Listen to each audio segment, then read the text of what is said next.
আপনি আপনার Facebook profile বা পেজে কতগুলো স্টার পেয়েছেন সেটা কিভাবে চেক করবেন আমি দেখিয়ে দিচ্ছি এই ভিডিওর মাধ্যমে। তার আগে পেজটাকে একটা ফলো দিয়ে রাখতে পারেন নতুন নতুন ভিডিও পাওয়ার জন্য। ওকে, তো কিভাবে স্টার চেক আপ করবেন কতগুলো স্টার পেয়েছেন। ওকে, তো এটা আমার নতুন পেজ মাহমুদুল 09, মাত্র 4000 ফলোয়ার্স, নতুন পেজ। প্রথমে প্রফেশনাল ড্যাশবোর্ডে ট্যাপ দিয়ে দিবেন স্টার চেক আপ করার জন্য। এখানে দেখেন লাস্ট যে উপরে 28 দিন ব্লু কালারের একটি চিহ্ন আছে। এই ইন্টারফেসটা হচ্ছে 28 দিনের ইন্টারফেস। এই দেখেন আর্নিং আছে, ভিউজ আছে, তারপরে এনগেজমেন্ট আছে, নেট ফলোয়ার্স আছে। ওকে, তো এখন 7 দিনে যে 7 ডেজ লেখা আছে আপনি এখানে একটা ট্যাপ দিবেন 7 দিনের এখানে। ওকে, তো ট্যাপ দেওয়ার পরে এই যে 7 দিনে কত আর্নিং হয়েছে, কত ভিউ, কত এনগেজমেন্ট, নেট ফলোয়ার্স। ওকে, এখন প্রতিদিন অর্থাৎ টুডে মানে আজকে কত আর্নিং হয়েছে এটাও কিন্তু দেখাচ্ছে। এখান থেকে কিন্তু আমরা এইভাবে দেখতে পারবেন। এখন এই একটা নিয়ম গেল ফিচার। এখন নতুন নিয়ম আরেকটা নিয়ম আছে, সেটা হচ্ছে আপনি লাস্ট 28 দিনে কত আর্নিং করেছেন এবং 7 দিনে কত।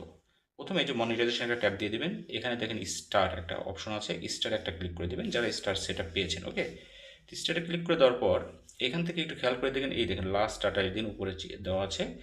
টোটাল 200টা স্টার আমাকে দিয়েছে। স্টার যে আমার যারা শুভাকাঙ্ক্ষী তারা দিয়েছে।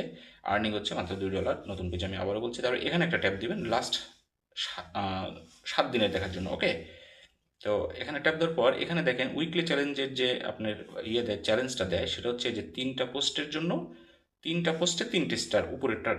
এটা অর্থ 3টে স্টার পেলে আপনার উপরটা পূর্ণ হয়ে যাবে। উপরটা আমার কিন্তু পূর্ণ হয়ে গেছে।